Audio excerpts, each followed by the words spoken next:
ele participou conosco para falar da negociação do Vasco, né, para configuração da SAF, a parceria com a 777, né, a gente está usando a portuguesado, e o Levenciano foi citado pelo Rodrigo Capello, entrou em contato com a nossa direção para pedir direito de resposta, então ele já está ao vivo conosco. Leven, bom dia, bem-vindo à redação. Bom dia, Marcelo, bom dia, Camila, Mário, satisfação estar com vocês participando aqui, uma grande honra, muito obrigado pelo direito de resposta concedido, gentilmente aí pela direção do Sport TV. Fique à vontade, Leven, o que você pretende contestar aí no que foi falado ontem pelo Rodrigo Capello? Bom, Marcelo, primeiro gostaria de agradecer ao Sport TV pelo direito de resposta, como já o fiz, pontuando o excelente relacionamento que sempre tive com o canal entre 99 e 2018, antes de me candidatar a presidente do Clube de Regatas Vasco da Gama, quando fui fonte e participei de várias matérias referentes à gestão e direitos esportivos e até de treinamento de jornalistas com relação à Lei Geral da Copa, convidado pelo então Paulo César Vasconcelos. São 3 aspectos do que disse o Capello, vou tentar ser bem breve. Sobre eu ser um candidato derrotado na urna nas últimas eleições, quando os fatos mostram que venci as eleições em todas as urnas, cujo resultado foi suspenso judicialmente, que a diretoria que lá está se sustenta em uma liminar, cujo processo não teve sentença ainda.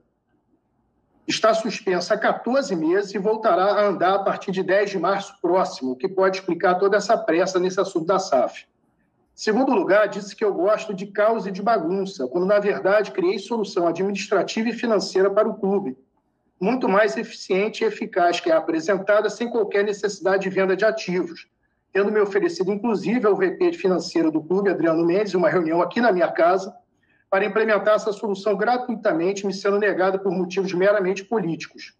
Exigir transparência é exercer a democracia e possibilitar o quadro social participar do debate, não havendo qualquer causa ou bagunça, e mostrar a todos que a enorme resistência do quadro social à venda assodada do futebol do clube, imposta de fora para dentro, sem um debate interno. Quanto aos valores, eu nunca disse que eram nominalmente 70 milhões, mas que no modelo que está sendo praticado no Brasil, dependendo do esclarecimento de onde e para onde vai o recurso de 630 milhões, se de dentro da própria operação da SAF ou para a própria SAF, talvez isso não remunere o clube social. E também há necessidade de esclarecimento, se no período do aporte contratado, o parceiro pode tirar dividendos ou qualquer outra remuneração, como taxa de administração, antes de efetivar os aportes. Sem esses esclarecimentos, fica difícil você apoiar um projeto como esse, no qual a diretoria do clube insiste em fazer isso através de como se fosse uma venda publicitária de marketing, em vez de fazer um debate aprofundado sobre uma mudança tão estrutural num clube de 124 anos de história como o Vasco. Estou à disposição de vocês aí para qualquer indagação, pergunta, mais uma vez agradecendo a gentileza de todos por permitir esse espaço. Só para contextualizar, né, o Capello ontem estava falando, ele publicou uma coluna na segunda-feira sobre as negociações do Vasco, e ontem a gente estava repercutindo aqui justamente o que ele publicou na coluna. Então, os seus questionamentos, Leven, vamos recapitular, por favor. Um questionamento com relação a ele dizer que você é candidato derrotado, isso aí é um... Nas urnas. Candidato derrotado nas urnas. Nas urnas não foi onde eu perdi. Né? Se perdi na justiça através de uma liminar que ainda não foi julgado. O processo não tem sentença ainda, está parado há 14 meses e retorna agora 10 de março para que a gente possa ver se haverá uma sentença em breve. É esperado uma sentença ainda para esse primeiro semestre de 2022 e a situação das eleições podem ser definidas de outra maneira, porque o processo não se resolve através de uma liminar, mas através de sentença judicial. Certo. Mas, por enquanto, por determinação da Justiça, o presidente do Vasco é o Roberto Salgado. Né? Mas não por uma vitória nas urnas, por uma vitória na Justiça liminar. Com relação aos 70 milhões, que você tinha tratado esses 70 milhões como não um adiantamento, mas como todo o valor que seria investido pela 777, e que depois os outros 630 seriam resultado de dinheiro gerado pelo próprio Vasco. Você sustenta esse ponto de vista? Não, eu sustento. Na verdade, nominalmente, não quer dizer que sejam 70 milhões. A operação pode gerar isso, o aporte pode vir. Eu não sei se o aporte vem financiado pelo próprio clube, é preciso esclarecer se o parceiro poderá distribuir dividendos para si ou retirar alguma remuneração, como uma taxa de administração, antes dos aportes serem feitos, porque aí, nesse caso, quem estaria financiando o aporte seria a própria SAF do Vasco. Então, além do que, se os recursos vêm do clube, ou ainda que não venham do clube, vão para a SAF, se os recursos, desculpe, vêm da SAF, e ainda que não venha da SAF, vai para a própria SAF, você não está remunerando o quadro social. Não existe uma remuneração do quadro social pela venda dos ativos que pertencem aos sócios que está sendo feito. O que eu vejo, Marcelo, no momento, é que existe muito pouca informação e muito oba-oba. Está se fazendo um esforço enorme para se fazer um marketing da venda, como se fosse a melhor coisa do mundo, o melhor negócio possível para o futuro do Vasco, sem fazer um debate aprofundado, sem mostrar ao quadro social, aos próprios conselheiros, quais são os termos e condições dessa contratação, que segue aí com uma série de especulações. A gente acordou entendendo que era 1 bi em 700, o próprio Capello corrigiu dizendo que não era 1 bi em 700, eram 700.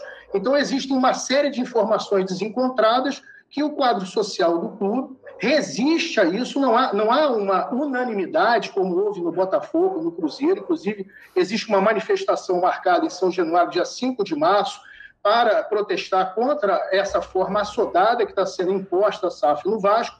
E existe o direito do quadro social e do associado de participar desse debate e de entender exatamente o que a diretoria administrativa está propondo.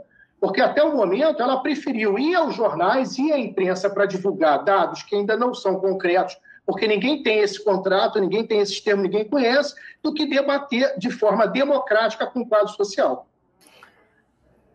O adiantamento de 70 milhões já foi aprovado pelo Conselho, né? O que falta agora é a segunda parte. Marcelo, na verdade, não se pode dizer nem que foi um adiantamento. O que foi aprovado foi nominalmente um empréstimo. Esse empréstimo pode se tornar um adiantamento no caso de o Conselho Deliberativo deliberar futuramente a instituição da SAF e depois ser ratificado por uma Assembleia Geral. Por hora, o que foi aprovado não é exatamente um adiantamento, mas sim um empréstimo. Se transforma em adiantamento se o acordo for aprovado. Né? Exatamente. Se não, é um empréstimo que você paga até jogadores das divisões de base oferecidos como garantia, né, os direitos econômicos. O Mário Vitor... Pois é, e que ninguém nem sabe quem é, Marcelo. É por isso que eu reclamo aqui da falta de transparência. Ninguém está dizendo que a SAF não possa ser uma solução, embora a gente entenda, pelo que a gente estudou, que existem outras soluções mais inteligentes para o Vasco, principalmente no momento que o Vasco está aonde está na segunda divisão. Porque qualquer critério de valuation que você use, você utiliza como um critério importante o faturamento anual do clube. E o faturamento está deprimido pelo simples fato do Vasco estar na segunda divisão. Então, é como você vender um ativo importante na baixa. Mário, você chamou? Não, eu ia perguntar justamente quando o Levin fala que, na verdade, não é um adiantamento, é um empréstimo. Eu já fiquei preocupado, já pensei, bom, se o conselho, então, não aprovar, no final das contas, você tem que, se vir um empréstimo, você tem que pagar para alguém. E aí você estava entrando, você mesmo, Bahia, estava entrando na questão de ter jogadores da base envolvidos, é isso? Aí o Levin disse que esses jogadores, inclusive, você não sabe quem são, é por aí, Levin? São oferecidos como garantia.